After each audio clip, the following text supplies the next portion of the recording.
Under the glow of the starry sky, a fire broke out among the mountains, mercilessly devouring the trees one by one, like a great beast devouring its prey. Two brave men, immersed in deep thought, watched the fire, guessing the fates of invisible creatures in the flames.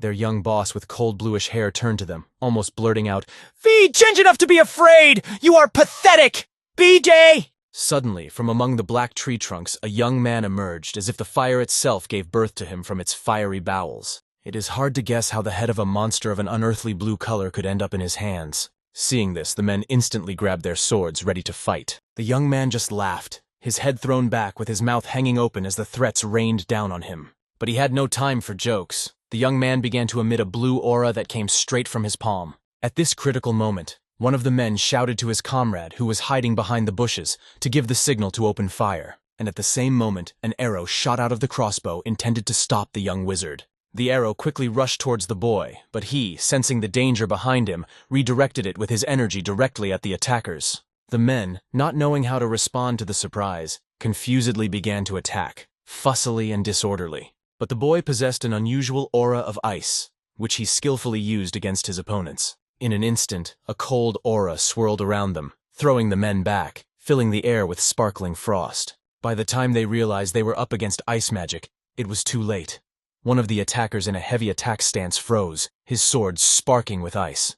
As soon as he fell, his body shattered into pieces with a crash, covered in frost and ice. Meanwhile, the boy changed his aura from ice to fire magic, which opened a new chapter of the battle. His figure was enveloped in a red, dazzling aura, as if he himself had become an emblem of fire. Balls of flame appeared in his palms, which he could control, directing them against enemies. Opponents, amazed by his power, ran to hide behind the last bushes and trees that stood amidst the fire and magical chaos. The boy appeared with incredible speed in front of one of the men, a bald soldier, and grabbed him by the head.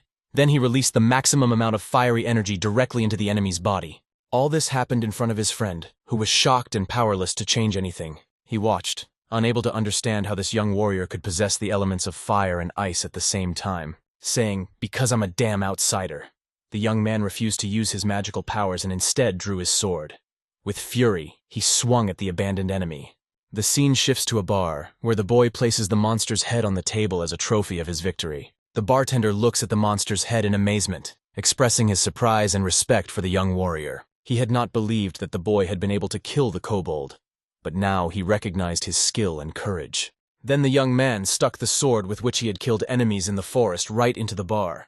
The bartender studied the sword and recognized the blood of the vigilantes on it. The bartender explained that these bastards only live on meat and alcohol, without doing anything useful. The young man sighed lightly, relieved that his actions found understanding and support in this dark corner of the world. A status window with an additional quest appeared in front of Ian, where the task was indicated: kill the kobold and deal with its leader. Both tasks were successfully completed. As a reward, the bartender offered Jan free room and board at the tavern for the rest of his day's VDJ hospitality that was hard to turn down. Just as he stepped up the stairs to his room, Ian paused, preparing for a well-deserved rest and a hot shower, when the bartender asked his name. Returning, he proudly replied, "Ian Hope. This is a name from the game Aquilon that was illegally downloaded from a dark fantasy community full of intrigue and conspiracy. Originally, only one branch of power could be developed in Aquilon. But Yang chose his own path, discovering new ways to use the sword and developing endurance. His results quickly showed, and when he realized he had made a mistake, he decided to delete the character in order to level it again. Waking up, Ian found himself in the middle of a swampy area inhabited by monsters and enemies. Having appeared in the so-called training zone, he could not understand what he had done wrong, but there was no time for long thoughts.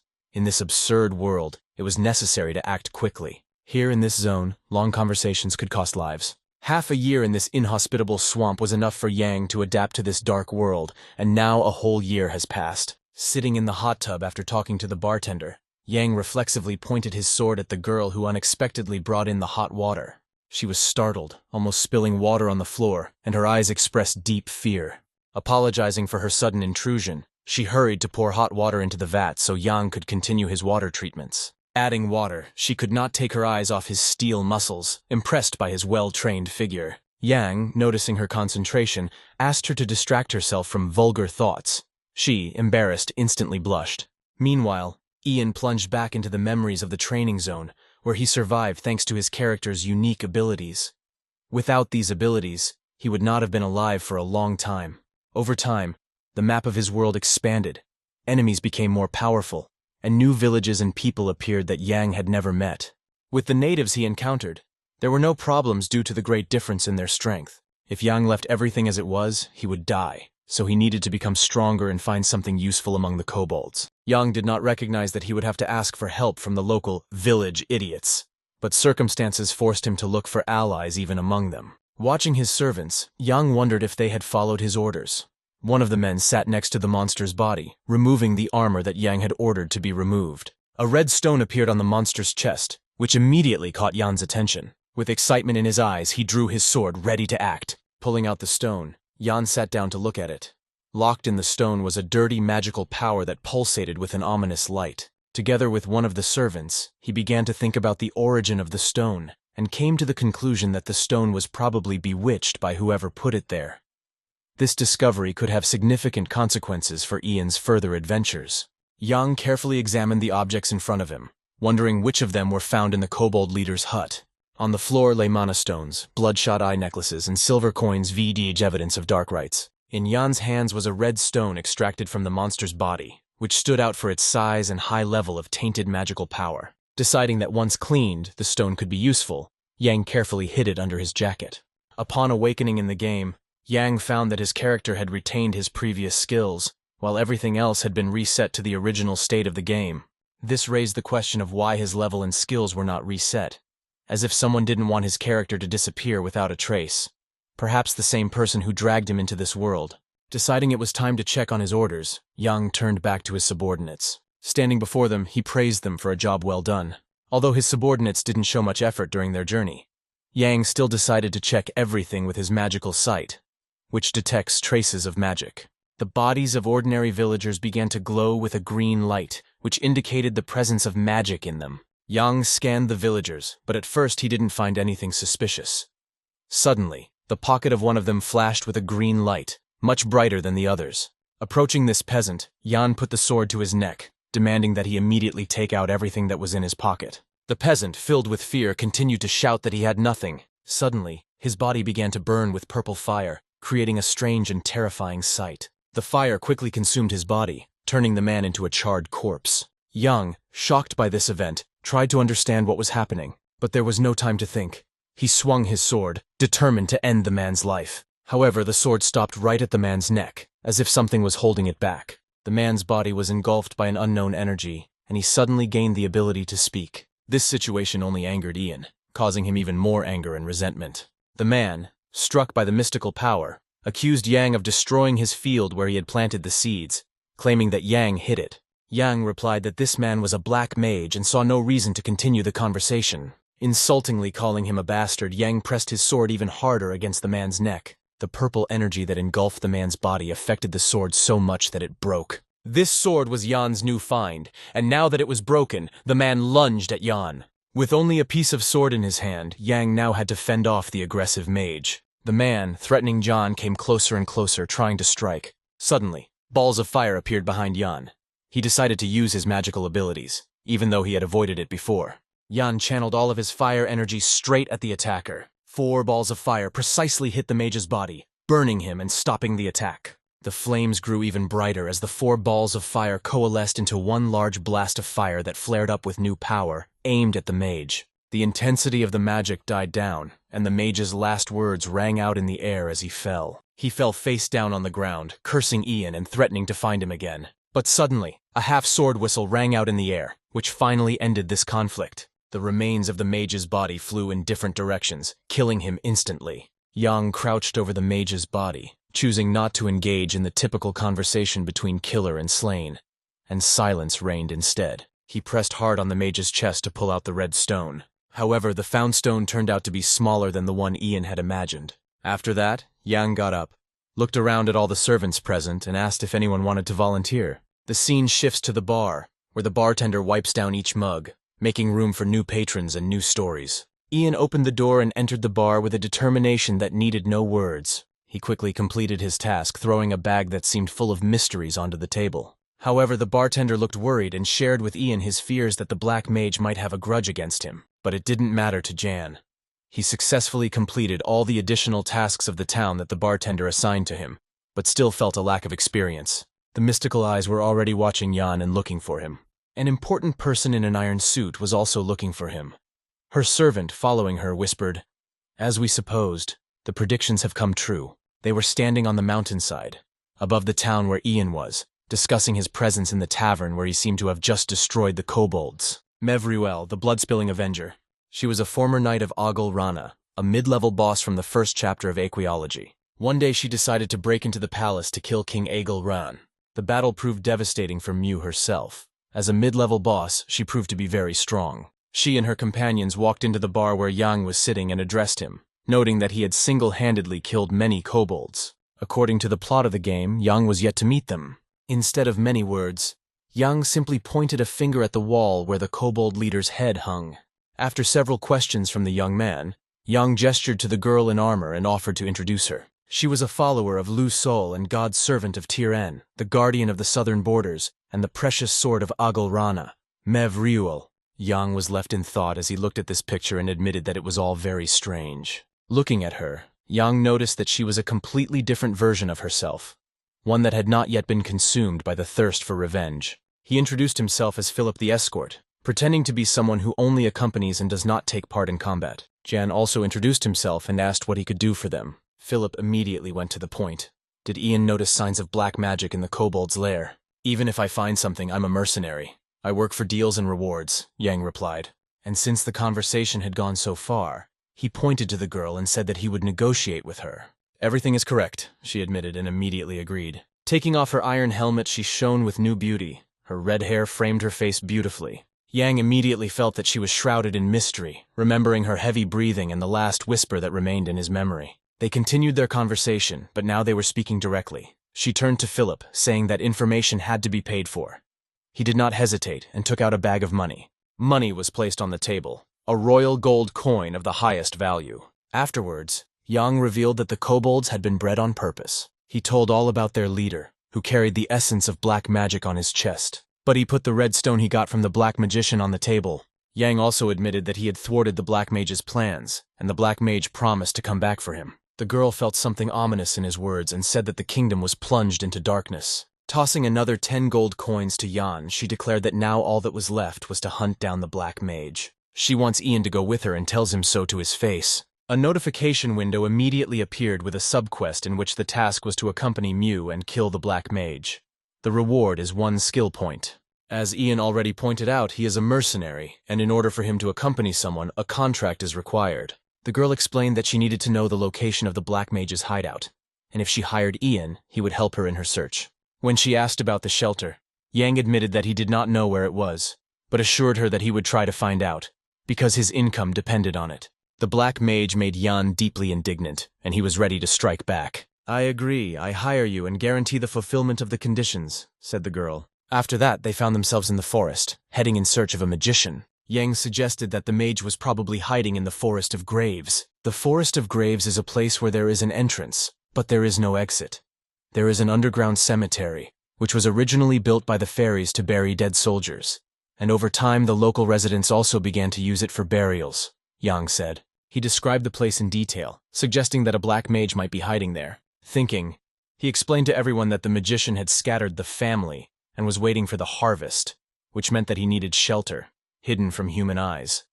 The center of the kingdom is the best place because it is the darkest night. It was too late to discuss the details, so they decided to break camp as it was getting very late. Philip suggested continuing the journey deeper into the forest and setting up camp on the bank of a stream where travelers usually settle. But Yang answered him, explaining that there was a pack of huge wolves living there, and it wouldn't be a good idea to disturb their sleep.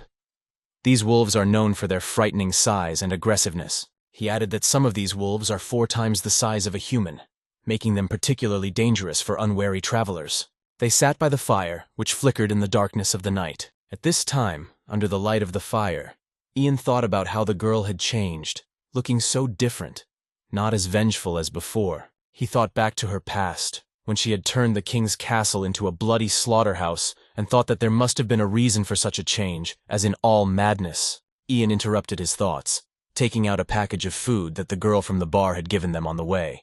Ham and cheese. She asked them to wait as they left the bar and offered to bring some food with them. Philip, remembering the girl who helped them, could not contain his admiration, because he liked her very much. Throughout the evening he talked about her loving look, which left an impression on him. This became annoying to Ian, and he told Philip that he would only share the food when he stopped talking about it. At that moment, something started to glow under Jan's jacket.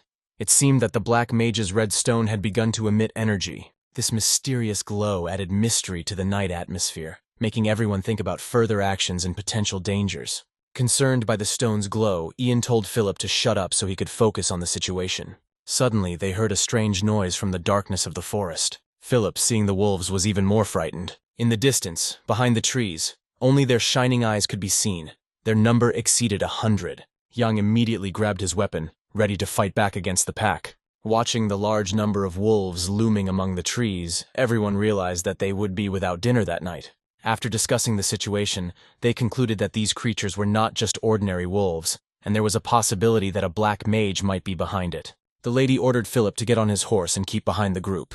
She turned to Yan with the same order, to stay behind. However, Yang refused and said she could go alone, stressing her willingness to protect the group and face danger head-on. She ordered Yan to stay behind as she thought that he would not be able to fight effectively against the wolves in such heavy armor. Philip, running up to the horse, looked around and saw that the wolves had already surrounded them from all sides. Having no time to think, they grabbed their weapons and began an active defense against the onslaught of wolves. The wolves' paws glowed with the same energy as the black mage, emphasizing their supernatural origins. Their bodies also glowed with this dark energy, and a large number of wolves emerged from behind the trees trying to attack Yan. The largest among them headed straight for Yan. Yang narrowly avoided a direct attack from this giant wolf. Evading the attack, Yang quickly realized that fire magic could quickly deal with the wolves. However, looking back at Philip, he realized that he could not use his magical skills openly, because one could not be sure which of these comrades might become enemies later. Deciding to act inconspicuously, Yang used the gray magic, Blade of Wind.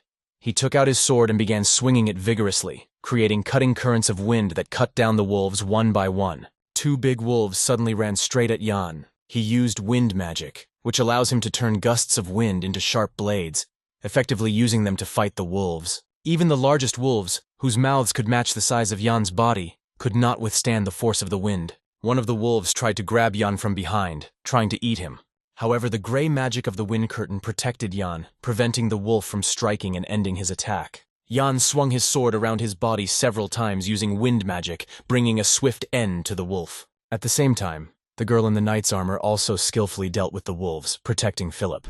Watching them, Yang realized that they were much stronger than he had hoped. The battle dragged on, and Yang realized that it might last longer than expected. He suggested that the length of the battle might have been part of the tactics of the black mage, who was probably also nearby. Yang decided to find the black mage as soon as possible by activating the ability Seeing Magic Power. However, two giant wolves ran out in front of him again. Yan's main target was behind him. He felt the presence of his enemy. Turning his back to the mistress, Yang said that he would deal with the wolf leader. Before she could answer, Yang was already moving in the direction of the leader. He skillfully jumped over the wolves without touching them. Several wolves chased after him, but Yang was faster and more skilled. The mistress, watching him, was shocked by his lightness and speed, how he overtook the wolves and ran to the leader. Meanwhile, Philip was screaming because he was almost eaten by wolves. Yang approached the wolf leader standing behind him. Returning to the leader, Yang saw a huge and frightening figure in front of him. His body was large and intimidating, displaying all his imperious power and appearance.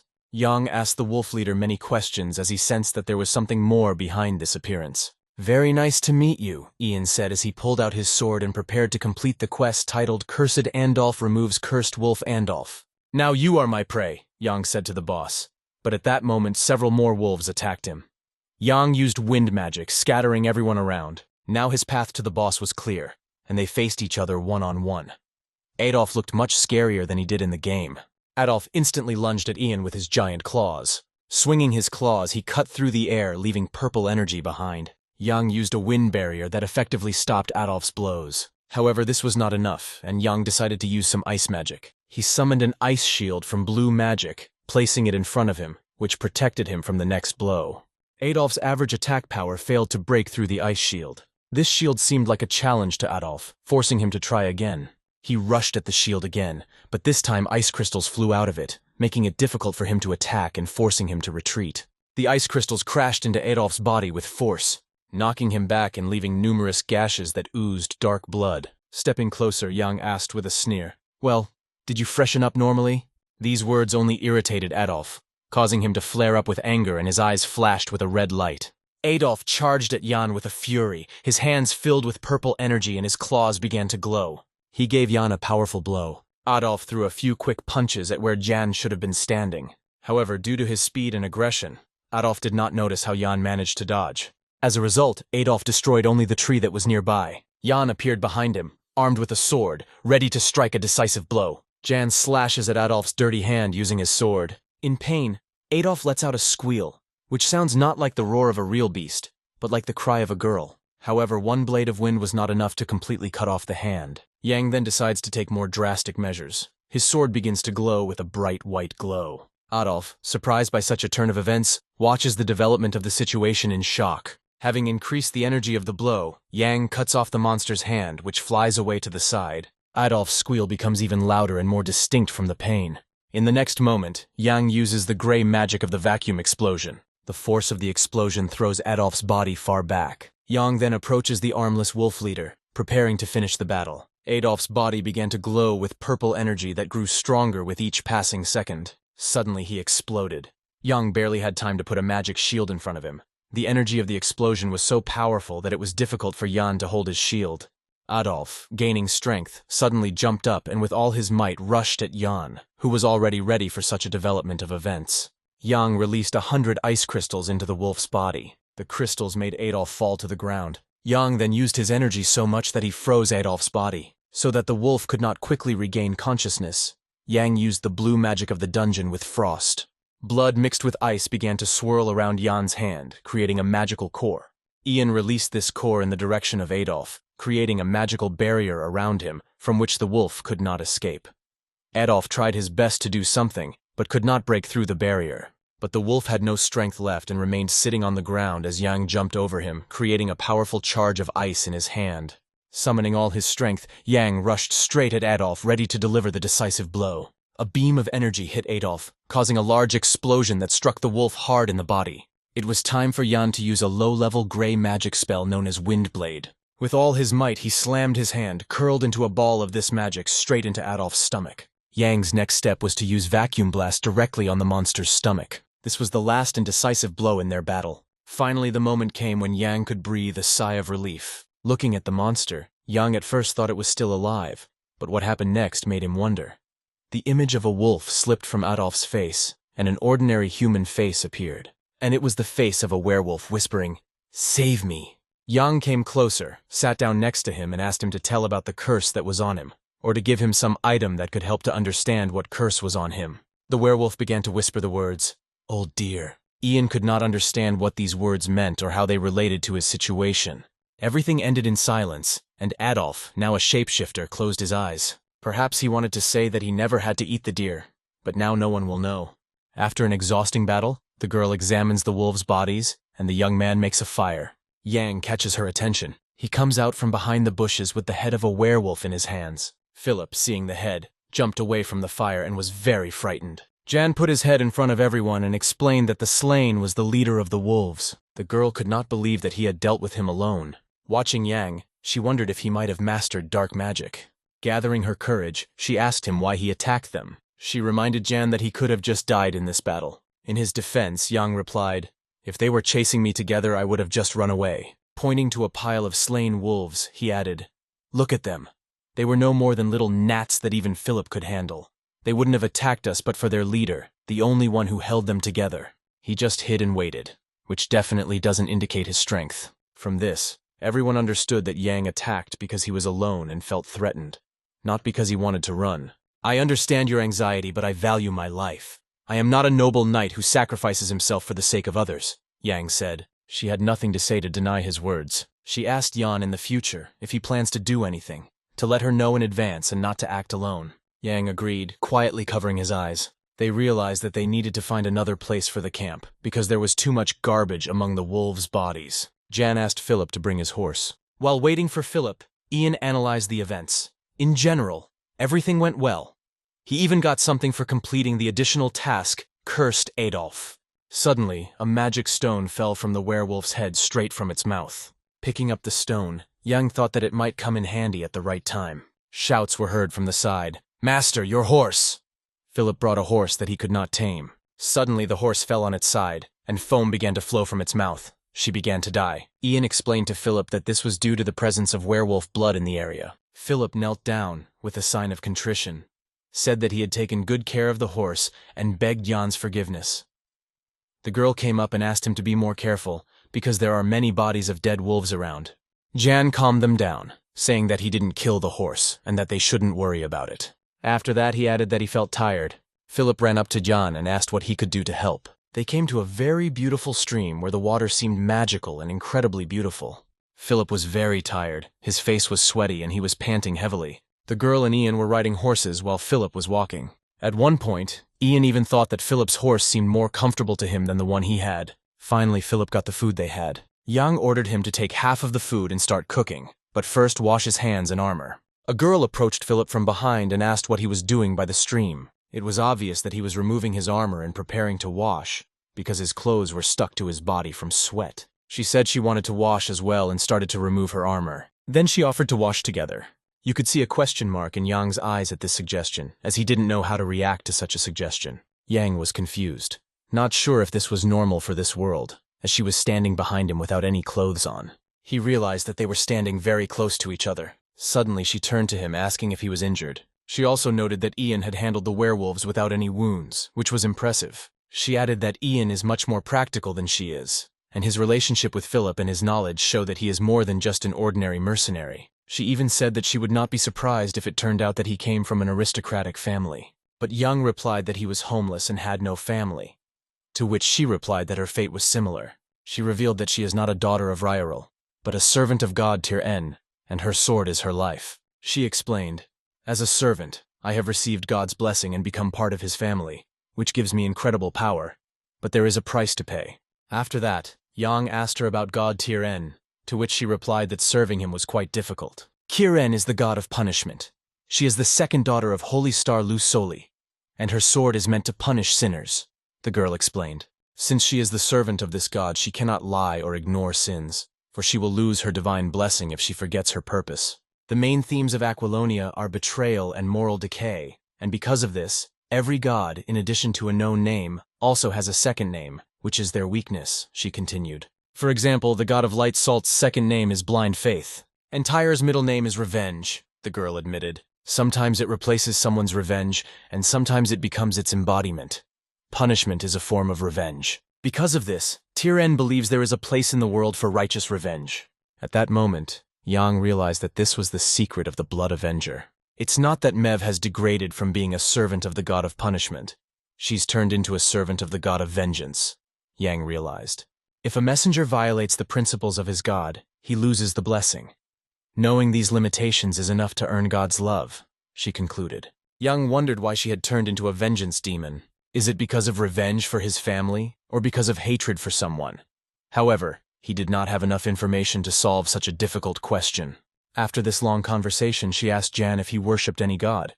He answered, "No, and I will not." She pointed to the moon and said that someone could be watching him from there too. Maybe one of the gods already wanted him. Ian's response was a gesture VDJ, a pointed middle finger in that direction. After bathing, they felt hungry and decided it was time to eat. They were clean and ready to go. Philip kept talking about how Yang single-handedly killed a werewolf. He couldn't shut up since last night. Monsters were not uncommon for Jan, as he had encountered hundreds of such creatures when he was in the kingdom of Ugulran. The girl confirmed his words, agreeing with Philip and adding that only goblins and kobolds, not great wolves, were usually found on the state road. The mention of the state road caused a surge of memories in Jan. He remembered how after leaving the border swamps he arrived at a place called Valkyrie, where he began his activities as a mercenary. In the same city, he solved the problems of the local residents and moved forward on the state road, killing monsters. So Jan was the one who paved the way for them. Your peaceful days are over, Philip. The kingdom is far more dangerous than you think. It's truly terrifying, Yang said to Philip. Standing on the hill above the village, they saw the destroyed village, from which almost nothing remained. Philip saw people there and turned to Lusoli, suggesting that there must be robbers there. Seeing the broken place, the girl became angry and declared that she would not forgive such an atrocity committed against ordinary people. Yang offered to investigate, pointing to the people who were nearby. One of them stood over a group of people, forcing them to work. He had a weapon in his hands. He ordered them to dig 6 graves. The girl immediately rushed to them on a horse with a sword in her hands, ready to protect the unjustly offended. People, seeing the approach of the knight, stopped in fright. No one expected to meet such an enemy. As she charged at them, she shouted, "Drop your weapons and get on your knees, you damned bastards!" She was not frightened by the arrows flying in her direction. She skillfully cut them with her sword. Observing the aura emanating from her sword, the robbers thought she was a monster. She released a bright beam that struck one of the robbers from a great distance, cutting him in half. Half of his body fell to the ground. It didn't take long before she found herself in front of their leader. Seeing her in front of them, the robbers immediately fell on their knees and began to beg for forgiveness, claiming that they had done no harm and begging for an explanation. She said she would listen to them later, and Ian would interrogate them, pointing to him behind her. Recognizing Jan, one of them shouted, "Wait! You're Jan Hoff!" Yang looked at him in surprise, trying to understand how this man could know him. The man immediately began to introduce himself, saying that his name was Miguel the Hunter, that he was a mercenary, and that he and Ian often saw each other at the Valkyrie. Ian began to remember. After the swamps, Valkyrie was the first town he visited, and he saw Miguel in the inn there. The girl asked Jan if he knew this person. He replied that it was just a familiar face. Miguel himself offered to tell everything that was happening, so Jan didn't even have to question him. Everyone looked at the village, which was completely destroyed by fire, and waited for an explanation from these people. This happened even before their arrival, the men said. Men in iron armor with torches came to the village to burn it. They told all the locals that it was the Lord's order. It was ordered to transfer all residents to the city of Ordel. The girl assumed that it could be because of the war, because Agalran is preparing for war. She's right. People and supplies are being gathered all over the kingdom for a stronghold for a war with a neighboring country. When the war starts, he will be able to take over all the territories, Yang said. The village would have been destroyed and burned one way or another. He just did it beforehand. Ian had the next important question he was preparing to ask. "What corpses?" he asked. The man explained that it was the family of the village elder who resisted the order to the last, which is why they were executed. These people on the way met the residents who asked them to do it, thanking them. And so they dug up the graves, he added. The girl asked Jan if he really believed in it. He answered in the affirmative. Then the next step would be to see if anyone was left in the village, she suggested. Yang waited until she was a little further away from them. "Did you want to die?" Yang asked, turning to the man and drawing his sword. "Thanks to you, we were able to excuse ourselves. I was just wondering if we could finish what we started or not," the man replied as he sat on his knees. The man thanked Ian for not touching them, saying, "Thank you. We have to leave for the main task." He turned to his men and ordered, "Don't stare. Take hands and feet and let's go." This man was frightened by rumors of a large pack of wolves that had gathered in the direction from where Yang and his team had come. He told Jan and Philip that they had received several people, and one of those people was the customer's son. Jan got off his horse and told the man that he really didn't want to steal the task from him. He took out the werewolf's head and showed that he had already mastered this task. The man was very surprised. He had never heard that there was an ordinary man among the wolves, and when he heard that the coward was simply hiding behind the backs of his subordinates, he was even more surprised. Ian asked about the details of this task and where he was assigned to do it. At that time, the girl was looking at what happened to the village where she was located. Yang confirmed that the mercenaries would lead them through dangerous areas. The people told the girl that the road trip would take about 2 days, but Yang suggested stocking up on supplies first before heading to the Forest of Graves. The girl was disturbed by the presence of mercenaries, among whom Jan was an exception. She believed that they had neither faith nor respect for the gods. The man only hoped for her indulgence and understanding. She noted that it is the time of monsters and you need to be extra careful. Yang used his ability to scan magic to make sure the environment was safe. He looked carefully at the girl in armor. It seemed to him that she still remained outside the influence of black magic. The girl did not understand what he meant and immediately grabbed the bag hanging on her belt. She pulled out a stone from the pouch that had fallen from the werewolf's head earlier. They looked around but saw no change, although there was a palpable wave of magic in the air, probably a signal. They realized that this signal could attract monsters. Suddenly, a figure appeared on top of the hill on a horse, on which a headless body was sitting. Philip looked around and, surprised, exclaimed. He shouted at the top of his voice, "He has no head!" "It's Dulahan," Yang explained, adding that they were minions of the black mage that was chasing them. There are many rumors about a headless horseman wreaking havoc throughout the kingdom. The very look on his face showed that this kingdom was in complete anarchy. Headless, with an expressionless gaze, he stood in the midst of the chaos, a symbol of the lawlessness that had engulfed the earth. Yang stood still, surprised by the surprise. After one powerful monster, as if on order, another appeared, even stronger and more relentless, forcing him to reassess the situation. In Black Mage, the word seed has acquired a new meaning.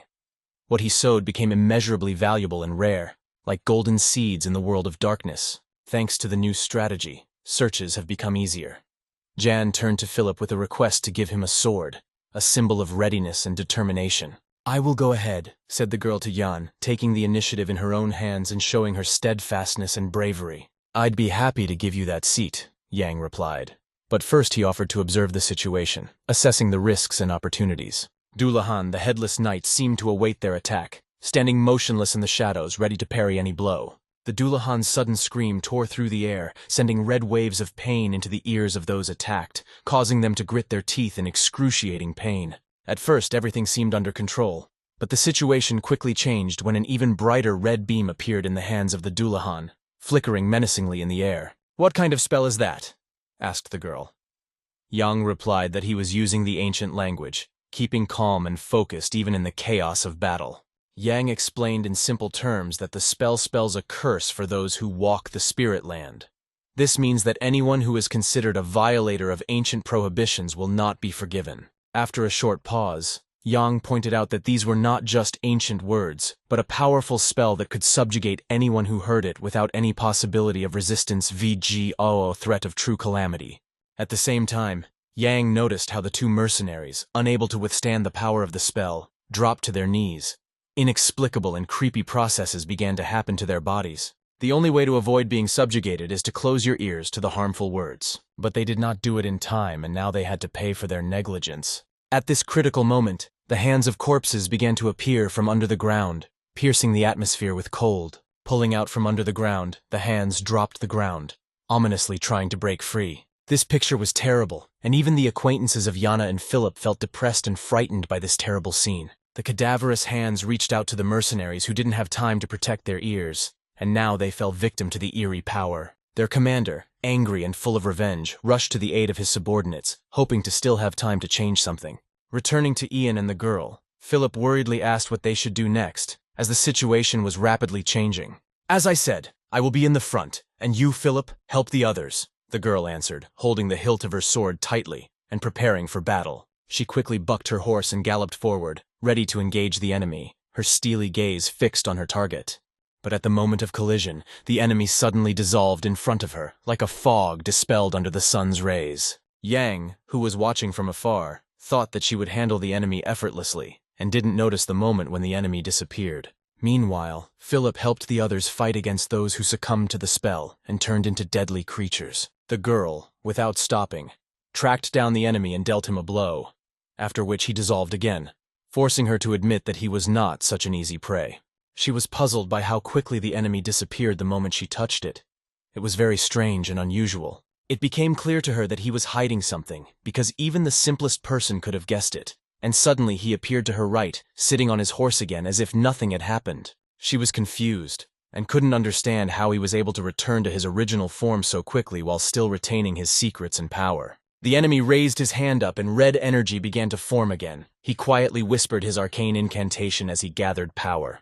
Attacks burst out of him that were so unique and powerful that no one had seen anything like it before. The girl tried with all her might to repel his attacks. Each blow required her maximum concentration and strength. She sliced VDJ'd through the red blades that seemed to erupt from the ground right in front of her, turning the battle into a dance of swords and fire. Suddenly, a weapon that appeared out of nowhere started flying towards her. She managed to put her sword in front of her, but it turned out that the enemy was using an unusual weapon, a whip made of bones. The number of whips increased. He formed them one by one, throwing them in her direction, and it became more and more difficult for the girl to defend herself with every minute. The enemy wielded the whips expertly, and every maneuver was aimed at forcing her to retreat. Suddenly, one of the whips wrapped around her arm from behind, squeezing with excruciating force. The pressure on her hand was so great that she felt a sharp pain. The pain spread through her arm like bitter poison seeping through her skin. She realized that if this continued, she might lose her arm. At this critical moment,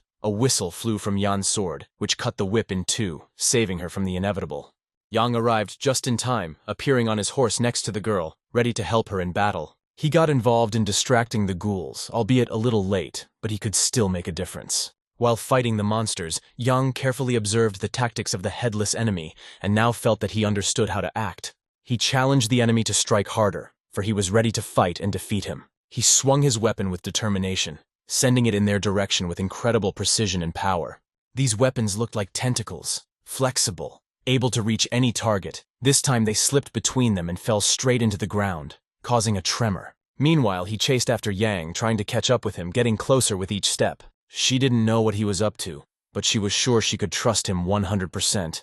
She happily prepared to strike at this wretch, raising her sword high into the air. At the same time, Yan found himself far from her and in a very difficult situation, from which it was not easy to get out. The enemy was quite a difficult opponent, and fighting him required maximum concentration and skill. A protective helmet was installed on the monster's horse, although he himself was headless, which created a very frightening appearance. At this moment, the monster thought that Yang was in his power. He already felt the victory. However, in reality, the monster could not catch him. The girl's attack that went straight up hit his headless body when she least expected it. However, at this critical moment, the monster once again dissolved into the air, leaving behind only a mist. Yang anticipated that he would try to restore his body soon, so he was on guard. He launched his sword attack at the place where he thought the monster would reappear, cutting through the air. The girl watched his actions, at first not understanding why he seemed to cut the air aimlessly, but then she saw the matter around the cut area begin to dissipate and disappear, letting her know that the attack was justified. The monster used the moment to gather its energy and seemed to punch through the leg of the horse Yang was sitting on, causing the horse to lose its balance. As the horse began to fall, Yang quickly squatted down, staying in the saddle and preparing for the next move. This situation only helped Yan, as he did not lose heart and was ready to continue the fight even under changed circumstances. He quickly jumped off his horse, wasting no time, and approached the remaining demon fragments. Yang delivered a decisive blow to one of the demon's smaller shards, hoping to deal significant damage with it. These unusual turns of events continued to amaze the girl who watched Yan's every move. Suddenly, starting with small pieces, a skull appeared, which gradually formed from the demon's body. There he was, the skull, fully formed from the remains of the demon, looking more terrifying than ever. She looked at it intently, and immediately realized that it was the skull of a dulahan, sinister and powerful. There was a mark on the skull from Yang's blow, but even such a strong blow could not destroy it on the first try. The skull's eyes began to glow with a red light. It glowed brightly and began dictating the spell again, causing great concern. Yang, standing next to the skull, could barely stay on his feet from the power of the energy release. His normal sword seemed unable to handle such a force. Dulahan used a paralysis weapon that made everyone feel its effects. It penetrated through all the holiness and paralyzed the girl's body. She stared at Yan, paralyzed, fearing that he too had fallen victim to this ominous weapon. Now that he had complete control, the skull dictated its rules and everyone had to obey its will. In this critical situation, Yang, gathering all his strength, resolutely grabbed the skull. Famous monsters, like Alphonse, always have one special ability designed to protect them in times of danger. Yang didn't know if this monster had such an ability, which only added to the tension. All of the passive abilities that Yang initially thought were useless suddenly began to work synergistically to help him overcome his paralysis. Sensing this, Yang gripped the sword in his hands even tighter. He held the skull tightly and suddenly threw it to the ground with all his might. Yang then invited the skull to get acquainted with his sword, which now glowed with energy, ready for a decisive attack. With a decisive swing, he struck the sword directly at the skull. The blade of the sword hit the skull. Sparks flew in all directions. Yang delivered several more powerful blows from above, so that the ground around them scattered from the force of the blows. It was very interesting to see Yang successfully defeating such a powerful monster using his normal physical attacks. The blows were so powerful that even such a hard skull began to crack under their onslaught. Despite the cracks, the dulahan's skull continued to cast spells, but Yang was already determined. He mustered all his strength for the final blow that would end this battle. The sword pierced the core of the skull, causing a powerful and bright glow that illuminated everything around. The light was so bright that it even blinded the girl who was watching the battle. A powerful wave exploded from the impact, which flew in all directions and made even the trees rustle from its force. The skull finally split in two, and from this powerful blow, even the blade of Yan's sword had cracks. Ian was oblivious to his losses or risks. He delivered a final decisive blow to the skull that split even the sword, but ultimately destroyed his enemy. Ian remembered all of his magical encounters, from meeting the kobold leader to the apparition of the headless horseman who protected the swamp fairylands. He promised himself that he would consider these events as an opportunity to get rid of this monster once and for all. hoping that soon the whole world will return to its true form, to the state it was before all these events. And when the time comes, this man will be the first to be eaten by the mage. Meanwhile, on the street of the wooden village, two men were discussing the news of the death of the village head. Suddenly they turned, hearing a strange noise. They saw three people, including a knight fully covered in armor, and Yang and Philip walking down the street. They recognized one of the trio as a mercenary who had previously gone on a wolf hunt. They paid special attention to one of the comrades, whose head was decorated with a werewolf's hand, and who had a very expressive face, although in fact it was Yang who killed the werewolf. This man suddenly shouted to the whole street, addressing the villagers. "As you can see, we arrived even before time, all thanks to your guide." Jan watched the guide, and although he didn't show much anxiety or doubt, he made a pretty good guide. He remembered how, after a hard battle, Philip called upon Michael to stop working, but he continued to work, looking after his own good. That evening, they agreed to travel to the marginal forest, when Yang pointed his sword in his direction, forcing him to lead them into the forest. But instead of a sword, Yang jokingly tossed him several gold coins, the value of which was twice as high as an ordinary gold coin. On the way, they drank some excellent local beer, and the mercenary offered to meet at the tavern when he was done with his business. In the meantime, he decided to collect the reward for the task with the wolves. Meanwhile, Jan asked Philip to visit the stables and buy him a horse. The girl turned to Jan, asking if it was true that he was going to Lu Solar Temple. He replied that he preferred to go alone, despite her offer to go together. She bowed her head, showing that she understood his wish. He went to the temple. Knights like Maeve place a high value on faith and honor, making them ideal targets for clerics. Yang wondered if he should really leave all his money here by coming with her. He probably decided it wasn't a good idea. When he entered the temple, he was struck by the majestic statue and the place where it was located. In her hands was a handful of golden sand that shimmered in the darkness of the temple. Yang watched the statue and could not understand what was happening, holding his breath with delight. A priest appeared from behind and asked Jan who he was and explained that now was not the time for prayers, but the temple was open to everyone. He focused his attention on the golden sand in the statue's hands, remembering that the last time the goddess Solar released her divine sand was a long time ago, when the Empire saw the arrival of the apostle. Jan apologized and explained that he was neither an apostle nor a believer, just a traveler in search of his destiny. He was uncomfortable inside the temple. It seemed to him that the statue was watching him, and he could not pretend to be an apostle under her watchful eye. The priest asked if Yang wanted to serve the light goddess Lu Solar. While Jan thought about the priest's words, a new quest was set before him, to receive a divine blessing and become a representative of the faith, which would give him the opportunity to partially use its power. Jan turned to the priest for help, explaining his problems. The priest listened to him carefully and agreed to help. Yang showed the black mage stones, asking if they could be cleansed of dark magical power with the divine light of the goddess. The priest was upset, noting that the items were tainted by the dark magic of a powerful monster. When asked about the possibility of purification, the priest replied that he would try to do something before noon the next day. The priest noted that the process would be difficult, and asked Jan to donate a few coins for the preservation of the temple, adding that he was ready to pray all night, even if it would bring him pain. These words caused a slight smile on the face of Jan, who was impressed by the priest's devotion and faith. At that moment, golden sand began to fall from the hands of the goddess statue onto the floor, as if it were a blessing or a sign. The priest offered Yang to join Lu Solar's ministry, but Yang, realizing the seriousness and responsibility, pressed the decline button.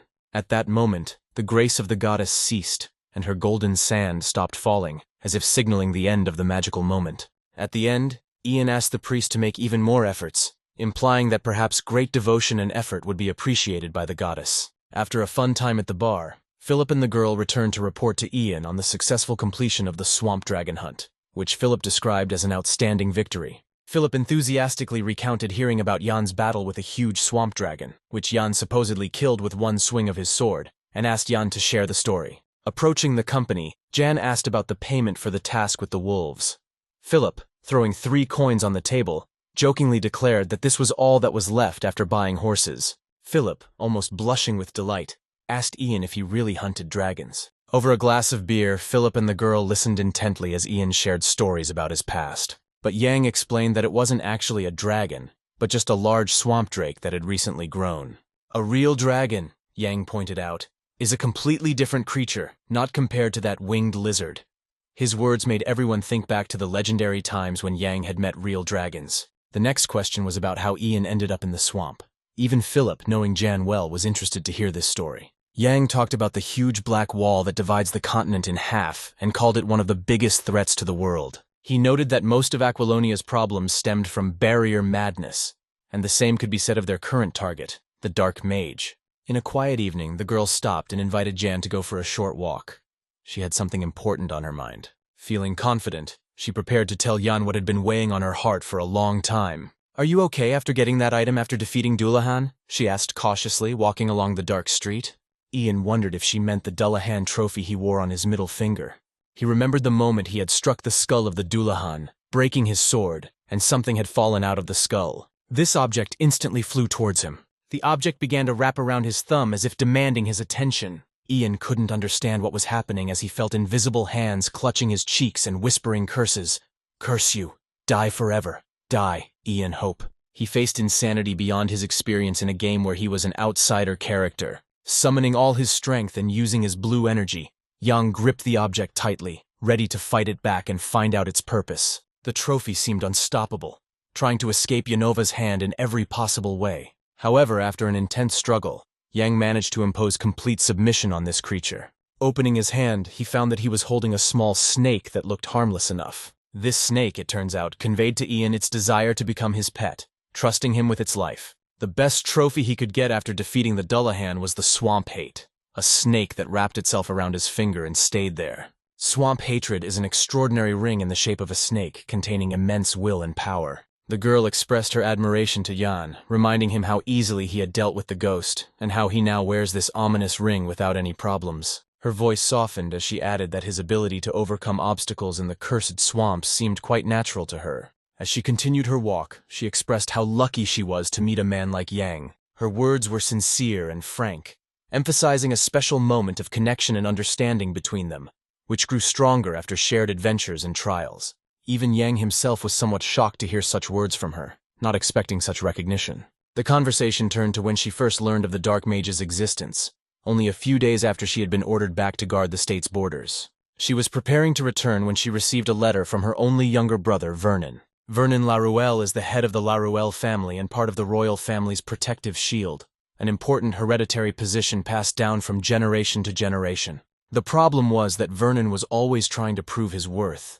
Perhaps that was why he had sent a letter warning that while the king was busy preparing for war, someone in the kingdom was raising a family of darkness VDJ, probably the Dark Mage they had been searching for so long. She handed the letter to Ian, inviting him to look it over and read it. Jan opened the letter and began to read.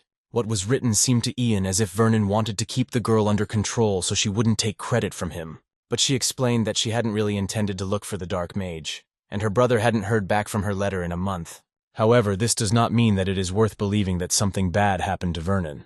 "Even if he is in danger, I have to find out the whole truth, find out all the details," the girl said firmly. Yang seemed to know a little more about her in that moment. However, as it turned out, she became a bloodthirsty avenger.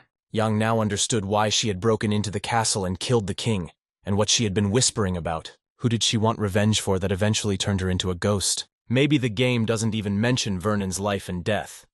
Perhaps he was killing the wrong enemies, consorting with the harlots of Agellan, and became easy prey. They continued their conversation, and she expressed her hope that they would definitely find the Dark Mage, and that this was not the only reason for her long conversation.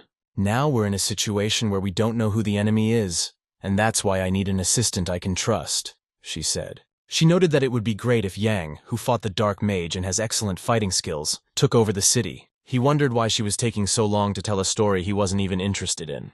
Yang said seriously, "I'm a mercenary, and a mercenary never takes a job just by asking." He asked if she intended to offer him a new contract with different terms after the current assignment was over. Yang stated that he was not going to recklessly get involved in new quests, although she even offered him noble status. He expressed his desire to first familiarize himself with the terms of the contract, especially the part on cooperation.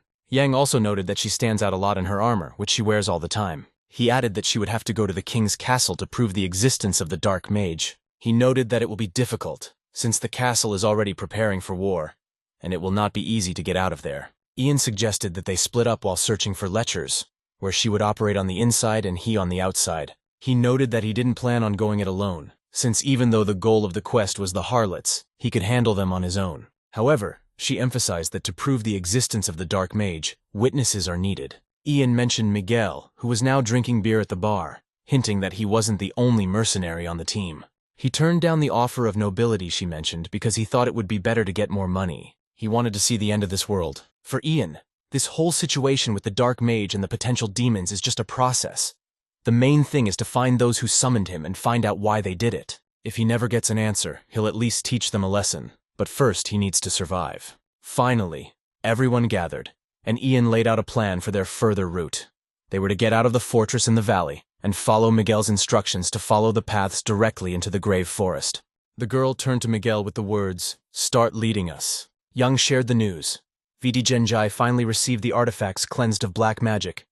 DJ. He expressed hope that soon it will be possible to test them in action. Soon the group was on the outskirts of the Red Valley. On the way, Philip complained to Miguel about the terrible condition of the road, claiming that even on horseback it was difficult to pass here. He scratched his head and admitted that he was sure things were different here before. He remembered that 3, 4, 5, and maybe even 6 years ago, it was much safer here, because before that, the area was inhabited by goblins and gremlins. Yang heard this conversation from behind and asked Miguel if he was sure of what he said. Miguel agreed, confirming that this was once their lair, picked up a leaf from the ground, and explained that they, goblins and gremlins, ate even the grass, so the trees in those places remained without leaves. It seems that what happened was that they could no longer eat it. Philip didn't understand what Ian was talking about and asked again, using Logan's words. "Didn't you see something move when you were dead recently?" He was referring to corpses emerging from the ground. Yang explained that due to the influence of black magic, an entire forest could be destroyed, and that the madness of this place could also be caused by the dark barrier. Yang turned to the group. "We need to be much more careful from now on." He asked Miguel to report immediately if they noticed any strange plants. Miguel pointed in the direction and asked, "You mean these plants?" In front of them stood a huge tree with red fruits. Yang looked closely at the fruit and noticed that it was less ripe than the ones he had seen before. He decided it was best to stay away from them. It was important to be very careful with this tree, as it was carnivorous and could eat even large prey. Yang instinctively tugged at the strap of his sword, thinking that if they walked carefully, everything should end well. However, one of the fruits suddenly shone, and a hand seemed to come out of it, which instantly grabbed the head of a horse that was passing by. "Your mother," Yang said between his teeth, clearly expressing his irritation. He was especially angry because the horse had just been bought, and now his death was another unpleasant incident. Yan quickly grabbed his sword, not giving the tentacle a chance to escape, and instantly charged. The killing of his horse drove John to an uncontrollable rage ready to tear anyone to pieces. His team watched as he skillfully slashed at the monster, examining its huge toothy mouth that had just appeared to be an ordinary fruit. Having lost his horse, John approached the girl and declared that he would defend the front next to her, and asked to hang his luggage on her horse. She nervously took his things, and Ian asked if she was okay, to which she denied, saying she was okay. Then she asked him if he could find the source of the evil that had defiled the forest. It seemed strange to Jan that she would suggest such a thing at a time when her own brother was in danger. But in any case, he wanted to do it as well. Miguel, who heard this conversation, became nervous because he was hired as a guide to the grave forest, and now she decided to go even deeper into this forest. She came back to him and promised to pay, to which Miguel scratched his head in surprise, but agreed, and curiously asked if they knew how to find the route, showing more interest in the money than the cause. But Ian interrupted and said he knew one way. His eyes glowed green using a magical sight called the Sixth Sense. He surveyed the entire area below him and ordered everyone to follow him. Ahead, Ian was attacked by dozens of tree tentacles, which he chopped down with his sword. One by one, he chopped them off, and the heads of the tentacles flew off in different directions. Suddenly, monsters of a different kind appeared before them. Miguel, seeing them, felt great fear, as did Philip next to him. Miguel cried, "This is madness! Goblins and kobolds, what a horror with their appearance!" "They look like bastards," Yang said, not drawing his sword but preparing to fight them. Behind him stood a girl in armor with a sword, who began to glow with blue energy, showing her readiness for battle. Seeing her use her energy, Yang remarked, "It would be good to use it even earlier." But the monsters did not wait and continued to attack them. At a critical moment, the girl shouted, "Everyone to the ground!" Jan, Philip, and Miguel instantly fell to the ground. She used a blow so powerful that she embedded a lot of magic into it. As a result, the heads of the monsters began to fly away. Yang realized that it was best to use divine power to fight those under the influence of tainted magic as he watched this sight. But now that most of the monsters had been destroyed, Yang noticed something disturbing. Something unusual began to happen to the girl's body. She seemed to be losing her strength. Blood began to drip from her mouth. Philip rushed to her at once, exclaiming, "Madam, what is the matter with you?" She began to weaken and fell to her knees. Meanwhile, Jan turned to Miguel and asked him to bring all the butter and take care of the horses. Miguel immediately ran to carry out the order. Oil was already lying in bags on the ground. Jan asked Miguel to leave the torch he was holding and go help Philip with the horses and Mistress Laurel. Miguel asked, "And what will happen to you?" Yang replied that he was going to go straight into the heart of the forest to find and destroy the source of the evil. Miguel turned his head to the side where Philip was trying to lift his mistress. He realized that they both needed help, while Yang could handle the situation on his own. Reacting quickly, he rushed to help them. Going to the heart of the forest, Ian hoped that Philip and Miguel would be able to take care of the girl. In the beginning, he needed to attract the attention of the monsters to him. The torch in his hands became incredibly hot and lit up brightly. At this time, Miguel and Philip had to protect the mistress because there were also many monsters around them. Meanwhile, Yang was running through the crowd of monsters. He didn't back down, killing every monster in his path.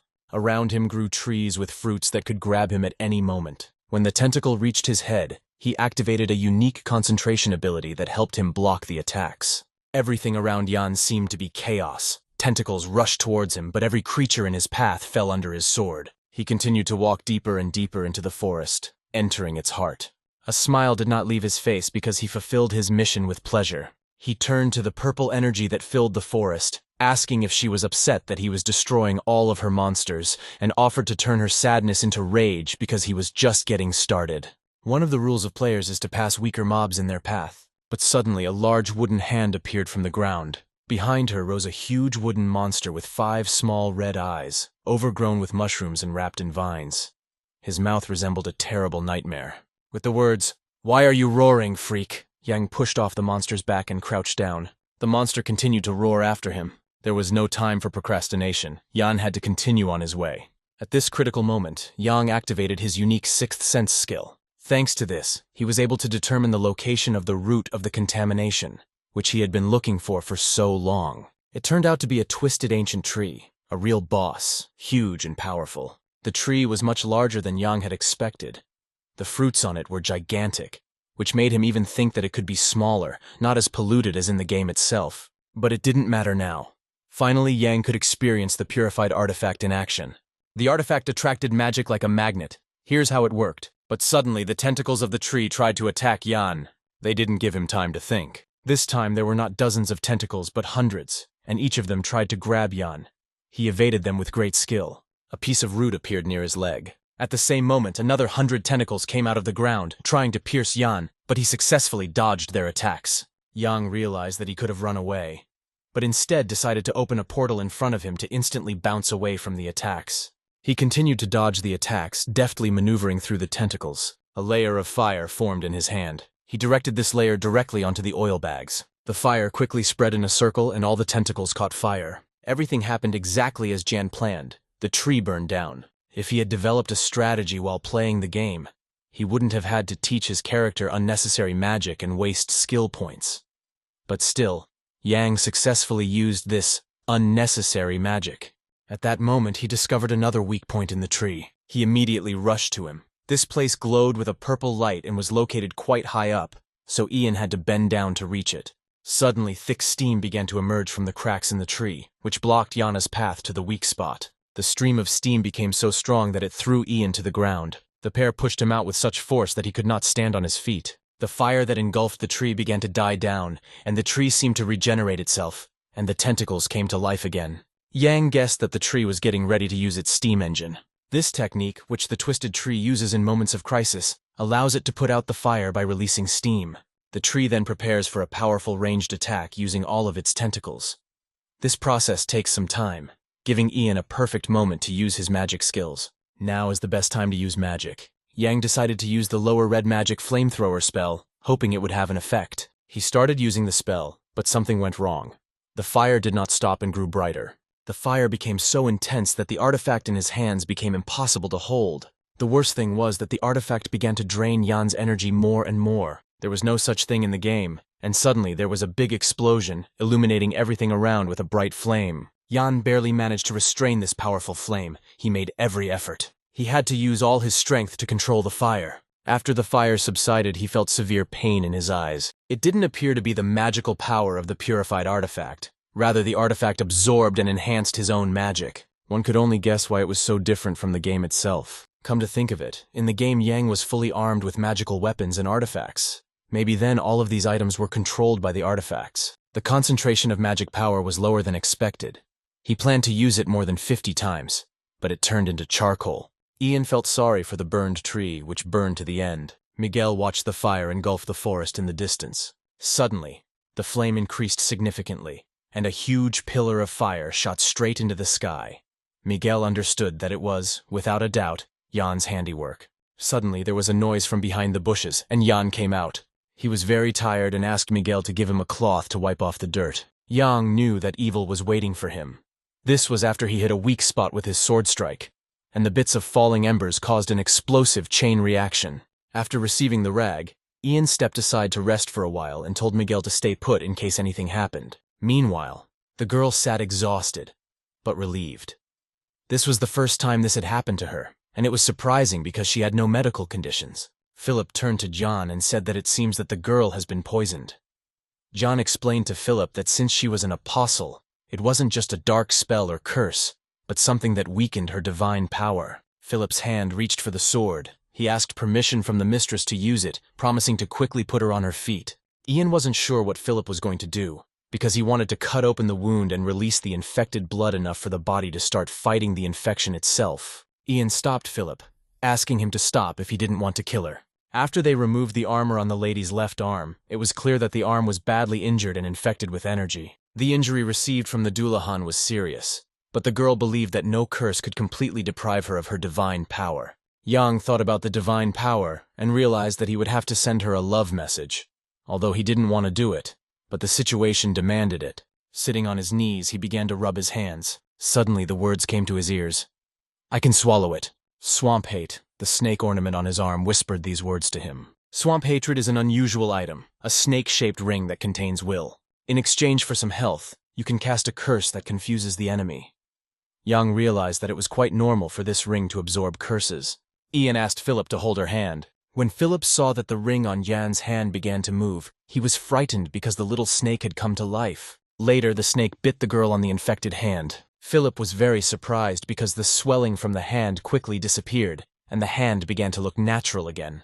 This monster was really able to heal her. The snake opened its mouth wide and sucked in the dark energy it had just absorbed. Jan and Philip could not understand what was happening to her, but Yang ordered her to bite his finger again. The snake nodded its head several times, then crawled on Yana's finger. Philip continued to ask if it was normal to carry a snake like that.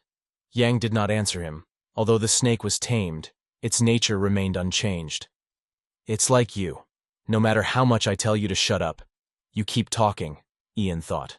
In the meantime, the mistress had regained consciousness and felt a little better, to which Philip responded with a broad smile. She turned to Jan and said, "I'm getting help from you again. I wanted to find the root of the pollution myself, and it ended up like this." Yang explained to her that the problem with the root had already been solved. Philip and the girl could not believe that he managed this on his own. Suddenly Yang heard the words, "Vijinjiang, a contaminated magical artifact has possessed me. BDKJ." He only gave a warning, said that it was presumptuous to use red magic, and that this person would soon pay for it, then disappeared into magic. The girl assumed that he could mean a specific magician and expressed her willingness to help if she understood who he was talking about. Yang wasn't sure about it, but the understanding appeared in his head that it only meant one thing. The mage had noticed him. Miguel, digging up the ground near the monster tree, thought that they needed to find the dark mage as soon as possible, instead of wasting time looking for the causes of the infection. Philippe and Loirel watched the giant tree, which burned completely. Fortunately, the fire did not spread further. The girl explained to Philip that this is all because this forest used to be a forest of fairies, which, as you know, practically does not burn. That is why many fortresses of the kingdom are built in forests where fairies lived. They discussed that Yang must have known this when he started the arson. Meanwhile, Yang climbed the tree, looking for the seed of the ancient tree. He knows that he can get skill points for it if he follows the instructions, because there is a hidden quest. He decided not to use it now, but to store it in his magical space. During this process, he heard a shout from behind. "Oh my God, madness!" It was shouted by Miguel, who was digging a hole. After digging, he discovered the corpses of people. Ian assessed the situation and noted that it looked like a sacrifice. Hearing this, Luaril wondered if this could mean that the dark mage was sacrificing people to grow this cursed monster tree. She thought deeply about the words about human sacrifice. She immediately remembered her brother, who always tried to prove his worth. Even when he was in a difficult situation, the worst thoughts crept into her head, in which she did not want to believe until the last. Many corpses were found under the roots of the monster tree. The question was whether all these people were killed for sacrifice if so many were sacrificed to the monster tree. Philip looked at the girl and saw that she was very moved. She carefully examined each corpse, or rather the skeleton. This can't be, she thought. It would have been better if he died heroically fighting the darkness instead of being sacrificed to a monster tree. If that was true, she was willing to risk everything she had. But the more Yang looked at it, the more convinced he was that it was unlike the dark mage's methods, as he had never been known to make sacrifices before. Moreover, it looked more like the bodies of prisoners that were regularly transported by Orendel City's army, Yang explained. The handcuffs they found had patterns in the shape of deer antlers and a plaque that read, Orendel Regular Army Soldier. Ian offered to consider why someone who planned his dark deeds in such remote places would attack the army. He did not need to take such risks. Philip agreed with Jan and noted that his words made sense. Luaril was glad to think that her brother Vernon was not among the victims. The goals after defeating the dark mage are determined. They must go to the city of Ajalan, to the estate of Marquis Burchard. Ian turned to his friends and said that even if it had nothing to do with the dark mage, it could be the work of an unscrupulous person. So he would travel to Orendel to find out for himself what was going on there. The girl agreed and said that he could go. Philip rushed to the horses. When Jan and Luaril were alone, he turned to her and asked to pray for those who remained underground. I think it would be better if the gods rest their souls, Yang said. It was a good thought that pleased the girl. She knelt down on one knee and began to pray, appealing to the deities for the peace of the souls of the dead. O bright goddess, please take care of those who suffered on this earth and bless their souls so that they can find true peace, the girl prayed. There was still no proof that Vernon was already dead, but she couldn't calm down. During prayer, she imagined his image in front of her. It was as if she moved in time, was next to him, and he told her that he would be able to protect her and take over the leadership of the whole family. She tried to calm him down, saying that he had already done enough, that there was nothing more to prove. Standing with his back to her, he asked, Yes, sister?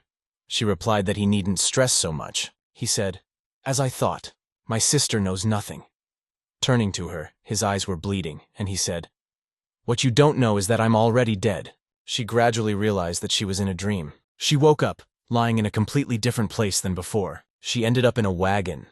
While she was sleeping, they found a wagon left on the road and decided to use it. John said that she woke up just in time. They were approaching the grave forest and were to arrive there soon. Their chariot continued to move forward on the ground. Suddenly she stopped, but not because the horses refused to go any further. An ominous magical power appeared in front of them, similar to the one contained in the tainted artifact. Here began the lands of evil. Philip asked Ian if it was true that these lands were cursed, to which he received confirmation. These lands were distorted and cursed by the influence of the Dark Wall. Miguel approached the girl and said that they should leave the wagon and take everything they needed with them. They got off the wagon and walked on, filled with nervousness. No matter what happens, I won't back down, Laurel said. Ian guessed that the dark mage had noticed their presence. He probably wasn't ready to meet the guests, but it still pleased Jan to see his embarrassment. Mage will have to pay for tormenting Jan by sending his monsters, and Jan needed experience points and rewards for completing this adventure. Philip asked Ian all the way whether they were going the right way, because he was very worried and scared. But then Philip gathered all his will into a fist and realized that he needed to pull himself together and move on, like a real man. Yang looked at Philip, who began to walk bravely, and realized that Philip was not so hopeless. However, Yang suddenly felt something strange. Looking at the trees in front of him, he saw green spots on the ground, and I realized that something unusual is happening here. Contaminated mana cannot exist indefinitely. At a certain moment, they passed the fog barrier and realized that they managed to get to the other side. Now things were getting a lot more interesting as they reached the entrance to the underground crypt. Ian motioned for them to keep moving, and he was now ready to lead the group. They stood at the entrance to the underground crypt, where Miguel hoped that there would be time to think at least a little. Thus, after long vicissitudes and trials, our heroes are ready to move on, gathering strength and courage to face new challenges in the underground crypt. But the decision should have been made earlier, before they entered these dark lands. Now they were standing in front of the giant stairs that led to the dungeons, and the whole team was ready to descend. Step by step, they carefully descended. Philip held a torch in his hands that illuminated the darkness. Suddenly, the long stairs ended. They entered the dungeon and looked around. The place was much larger than expected for a dungeon and very dark. The girl turned to Yan and asked him to wait, because she needed to pray. Yang asked her if she was okay, as she suddenly wanted to pray. The girl explained that from the moment they entered here, her stigma began to weaken. Jan didn't know what stigma was and asked her to explain. The stigmata is the mark that was placed on her soul when she was chosen as an apostle. Thanks to him, she can communicate with God and receive divine power. Doesn't that sound like a slave contract? Yang asked in surprise, looking at her with a surprised expression on his face. And then Yang remembered his words that even in this cursed world you can get a backstab even from the gods. Yang allowed the girl to pray now. She reached for the sword with her hand, pulled it out of its sheath. Slamming her sword hard on the ground, she knelt down and bowed her head down. Everyone stood around her as she began to pray, a blue, powerful aura forming around her. During her prayer, Miguel looked around, noticing how empty the place was. He explained to Philip that this place was called the Grave Forest, and that he had heard that hundreds of bodies were buried here. It's amazing that they got this far and never came across any remains. Yang overheard this conversation and said that they should see it with their own eyes. He was sure that something or someone was plotting against them. To what meeting? Philip asked, and Miguel became worried. Suddenly, the gate slammed shut behind them. Unknown signs, as if written in an ancient language, began to appear on the gates and walls throughout the room. It was the spell that caused everything in the tomb to become active. As Jan said, now everything began. In the dark distance of the room, illuminated eyes began to appear. Many skeletons stood, emitting a purple light. Some energy filled them. Yang picked up his mace, which he hadn't used before. Philip was very surprised, not understanding where Jan got the mace. Miguel even thought it was a hallucination. But the skeletons did not wait, coming closer and closer. The lady continued to pray, and could not be distracted from her prayer. Yang targeted the skeletons and ordered the boys to protect the girl. Suddenly he soared over all the skeletons, ready for battle. The blow of the mace was so powerful that it smashed the skeleton's head into small pieces, which is exactly what Yang did. One of the skeletons unsuccessfully kissed Jan's mace right into the hardest place. Jan swung his mace expertly. One by one, the skeletons flew apart. He decided to go to the next step and used a lower gray magic called Revolving Barricade.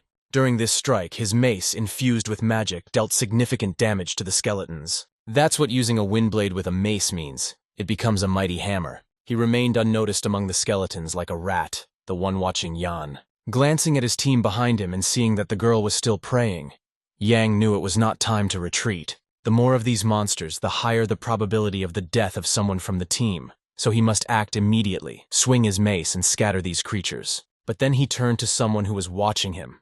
Are you scared?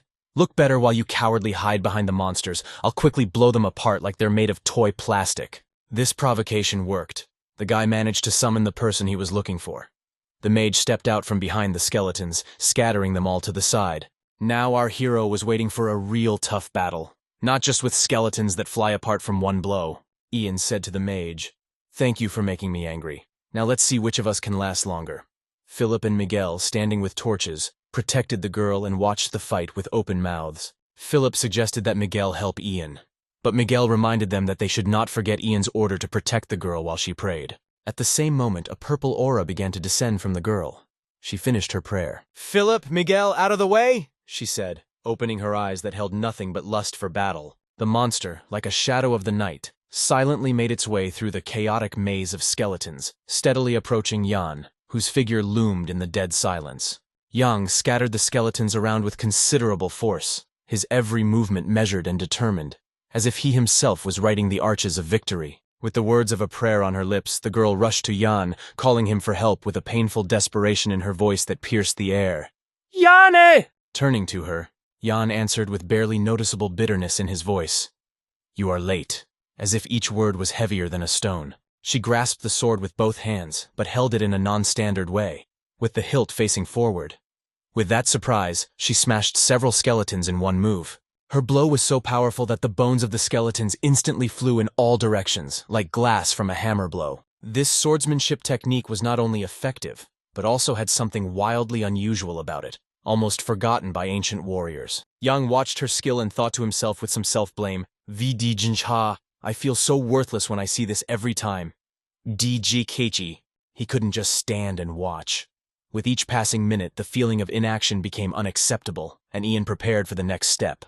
Having joined forces, they felt much more confident. Together, they were invincible, ready to face any threat with redoubled determination. Jan confidently held a mace in his hands, and next to him the girl expertly wielded a sword. Together, they created an impenetrable wall, smashing the monsters that dared to stand in their way. "Wow!" cried Philip, holding the torch and contemplating the action, as he watched with great admiration this raging battle. Miguel turned to Philip with impatience in his voice. "What are you waiting for? You're so hot! Quick, follow me!" His words cut through the air with a commanding tone. Spurred on by Miguel's words, they began to run forward, barely touching the ground. The monsters did not have time to resist their coordinated attacks. The girl deftly maneuvered her sword, and Yang, using magic, ruthlessly struck the heads of the skeletons with a mace. However, the girl's weakness was her low endurance, which occasionally came to the fore. Despite her seemingly inexhaustible divine power, her connection to the stigmata could be felt to weaken, threatening her ability to continue fighting. Philip and Miguel, having endured a strenuous run, finally reached the place where Miguel was leading them. Magical power suddenly appeared in front of them, flowing along the chains of spells, drawing sparkling arabesques in the air. The moment was filled with wonder and incomprehensibility. Before their eyes, monsters began to rise into the air, and skeletons were scattered into small pieces, creating a visual maelstrom of broken bones. In front of them appeared the figure of the immortal scum, Dreg Death, who looked like a huge slime layer, absorbing all the remains of monsters and skeletons, creating an aura of horror and destruction around him. Yang was surprised by such a sudden appearance of this creature, because it appeared faster than in the virtual game, collecting enough corpses for its appearance. Miguel rushed to the gate, trying to open it, but all his efforts were in vain. The gates remained steadfastly closed, all avenues of escape blocked. Suddenly, it seemed to him that the wall was beginning to descend, and sure enough, when the wall came down, behind it was a sight of about 70 skeletons in armor and helmets, this time with weapons in hand. This detachment, which was supposed to be further in the depths, unexpectedly appeared before them. Damn it, Yang thought, realizing that the enemy was better prepared than he had anticipated. Their team quickly realized they were trapped, with a slimy monster behind and armed skeletons ahead. They stood back to back Vijayan and the girl, ready to defend themselves. They realized that they would have to engage in battle with this huge army of monsters. "No need to try to kill everyone, just stop them and Yang should clear the way for us," Yang suggested. Philip and Miguel once again watched the battle from the sidelines. Miguel put his hand on Philip's back and suggested that he pay attention to what was happening ahead. The power of the girls and Jan's attacks unfolded from the front.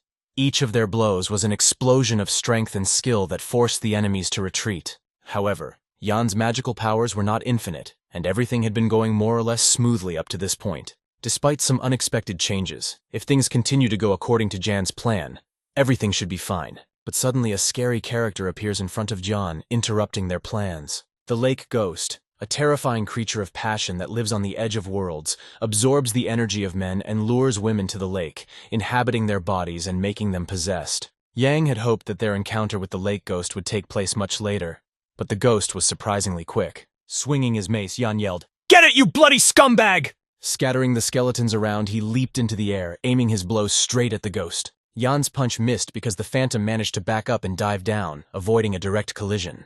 Meanwhile, the creature, the Lake Ghost, began to fly quickly towards Philip and Miguel. With an evil and grim smile as he worked out his devious plan, he approached them, preparing for the next move in his evil game. The situation was so terrible that words seemed too weak to describe it. At this critical moment, Yang Hope heard the sounds of the Lake Ghost's death throes, which not only dealt damage, but also inflicted a distraction debuff on the opponents. Jan understood everything in an instant. He was aware that if he did not intervene now, Philip and Miguel could die. "Both of you close your ears now!" Yang shouted. Fiery energy began to gather around him. Philip and Miguel hastily covered their ears with their hands, and the girl turned her head to see what was happening. 4 layers of fire appeared on Jan's hand, which he masterfully formed. The next moment, when their number increased, he threw them hard in the monster's direction, and they flew right over the boys' heads. The layers hit the Lake Ghost's body directly. The impact threw the monster so far that its body caught several skeletons, scattering them in different directions. The team watched the events in shock, unable to understand what exactly was happening. "He used fire. It can't be," Miguel almost whispered, taking in everything he saw with great surprise. However, Yang did not give them time to plan, asking them not to freeze, as there were still many terrible enemies around. Everyone immediately began to take their battle positions, following Yan's instructions. Although Yang wanted to save this trump card for the critical moment, he felt much better and more confident after using it. Now that he no longer needed to hide anything, he could fight without any restrictions, using his abilities to the full. With each fire-wielding Yan's attack, the enemies began to be blown to pieces, creating chaos and panic among their ranks. The girl, watching this, began to realize the essence of the events. All the details in her head began to come together, revealing the truth. She had never thought that Yang could be a mage, as he had no outward signs of magical abilities at all.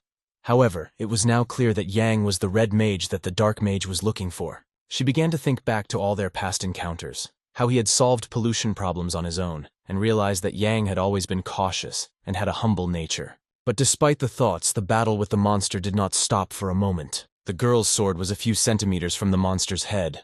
With all her might, she delivered a solid blow that ended the ghost once and for all. Yang warned her not to let him out of her sight, especially now that there was a fork in the road. She wondered if he was saying that as a mage sensing danger, or because he had been to these places before and knew what awaited them. The girl came across a body lying on the ground in front of her. She recognized him as a royal knight's armor. In her hands, she held a piece of paper with the name of this knight, on which was written, Royal Knight Charles Carter. Suddenly, the magical power of the artifact under the armor began to increase. She didn't understand why, but the artifact lit up purple, as if the magical power was not coming from the dark mage, but from someone else. The artifact began to resonate with the magical power emanating from the left path at the fork where the voices were coming from. Turning her head, the girl saw Yang standing in front of her, warning her to be careful. An inexplicable slimy creature suddenly appeared above her. She delivered a strong blow directly at the girl, which caught her. John urged everyone to come to him, realizing the danger of the situation. He ordered them to run to him as fast as possible. They carried the girl in their arms, because after the blow she was injured and needed help. Yang stood in front of the spell wall and began carefully deciphering the ancient signs.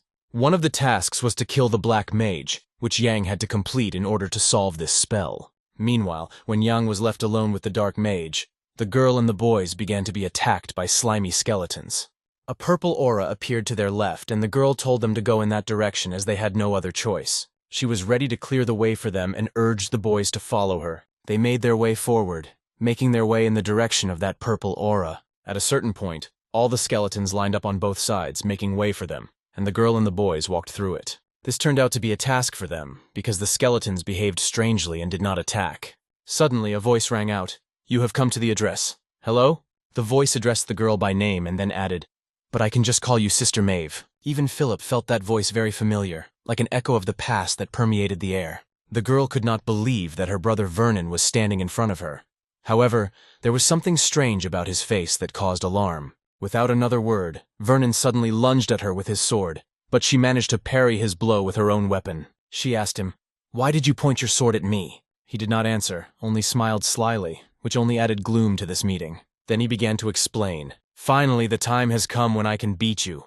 All this time I wanted revenge because you were always better," he said. When he added, "I'm strong enough to kill you," the girl felt even more scared. Meanwhile, Yang valiantly fought off the skeletons coming at them. Suddenly, his body turned and he quickly ran in the opposite direction, leaving the skeletons behind as if he sensed something important.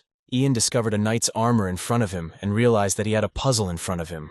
He bounced off the ground and jumped high into the air, flying right over the armor. It landed right on top of the sword hilt, which was actually a huge statue of a knight. His strike on the hilt of the sword activated a mechanism that opened the gate in front of him. There was a hidden passage here, a short way out that was usually used after killing a dark mage. Yang knew this place existed, but what was the point of running away from here if he only killed the mid-boss and not the dark mage himself? He started jumping from wall to wall so fast that he left behind a blue streak. Even King Agilan was unaware of the existence of this underground city, which was a temple where ancient fairies prayed to the god of death. At last, Yang came close to his goal, a mage. Sitting on a throne made of skeletons, the mage declared that this was his territory. "I will enjoy slaughtering you with all the magical power I possess, thanks to the cursed snake," said the mage, emphasizing his power. Everything around was engulfed in flames, and Ian released a sea of VDJ fire on the throne where the magician was sitting. He was holding an artifact in his hand that made his attack much more powerful. Yang said to the mage with a mocking smile, "You don't learn from your mistakes at all. You keep talking nonsense, even though you've already dealt with me. If the mage does not change his actions, then Ian will have no problem using the purified artifact." This attack made the mage very angry, and he began to gain even more power. He began to manifest his true nature. He had not 2 but 4 hands, and in one of them he held his magic staff. After 4 hands appeared, they became even more VDJ, as many as 6. Although the situation seemed less dramatic than in the game, the mage had not yet taken his final form. Yang, showing his courage, called out to the mage, "Come, if you are not afraid," showing his willingness to confront. The dark mage of the Flax Grave Forest wanted to immediately prove to Yan how weak he was compared to his power. However, it is not a fact that Yang was really weak, as the magician believed. The mage angrily hurled insults at the boy, raising his staff and calling on the ancient fairies to respond to his call. The mage's spell began to work, the forces of magic gathering around him. Ian found himself surrounded by skeletons, engaged in a battle against a very strong opponent. The mage continued to cast his spells, putting all his strength into confronting Yan. After another combination of words, the magician hoped that he had managed to paralyze Yan in the air. But Yang found the strength to use the fire skill, which he improved to the 2nd level, making it more effective. It was difficult to aim, but in this situation it was no longer of great importance. Enemies were everywhere. So Yang used a low red magic called Fire Dance, leaping into the air and releasing dozens of fireballs. The fireballs immediately descended on all the skeletons that stood in his way, scattering them in all directions and destroying their ranks. Now nothing prevents Yan from paving the way to the mage. The magician uses his staff, which lights up with a purple flame. He creates a ghostly wall of this flame, hoping that Yang will not be able to avoid her attacks in the air. However, Yan has the energy of fire in his hands, which he wields very skillfully. With the help of a strong stream of flames, Yang is able to resist the purple flames of the magic wall. The mage can't believe what he sees as Yang uses the recoil of the blast to fly away. The boy now pulls his weapon out of the portal. Ian's eyes are burning with a desire to kill this villain. His body begins to spin as if in a hurricane, gathering energy for the next movement. He strongly pushes off the ground and rushes at the mage with great speed, preparing for a decisive confrontation. Ian holds a mace in his hands, with which he inflicts powerful blows on the mage, causing his arms to fly off. He seems to be much better with a mace than a sword. After such attacks, a light steam comes from the mace, which indicates its extraordinary magical power. Ian is faced with a difficult choice. Just finish this scumbag or play with him some more. The magician, being on his knees, turns to Ian and says, "You had more than one artifact of gray magic. You deceived me and weakened my vigilance." "I caught you," Yang replies. Left with no hands, the mage recognizes that Yang is not as simple an opponent as he thought, and decides to use his magical power to the maximum.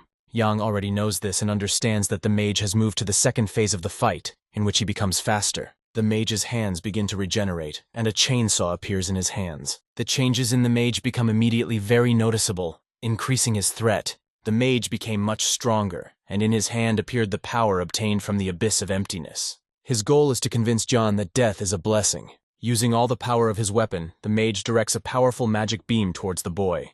It was extremely difficult to dodge such powerful attacks. This villain unleashes not one, but several attacks at once in a fit of excitement and rage. Ian sees the mage enjoying the process and realizes that the game strategy is at work here as well. Ian needs to find a way to get around the mage so that the distance between them can be closed. Seizing the moment when the mage weakened his defenses, Yang uses fire magic to create fireballs around him. The fire dance helps Ian effectively strike his enemy. The dancing fire attack is aimed downwards, and Yan manages to land a powerful matching blow, taking advantage of the weak points in the mage's defenses. The boy used the remnants of his magic, which allowed him to get even closer to the mage and strike him with his hand. The mage sensed that something was not going according to plan, and his actions were getting out of control. He suddenly realized that he could not move his legs. Lowering his eyes, the magician saw that his legs were engulfed in flames.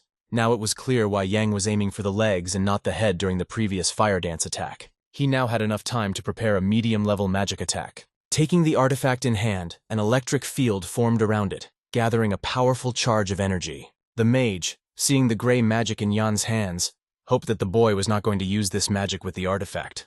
But it didn't matter now as Yang continued to gain energy. The last sound heard was only a huh that echoed through the air. Yang mastered medium gray magic. He used it, striking with an attack called Lightning Flail, that enveloped the enemy and caused a powerful explosion right in the middle of his body.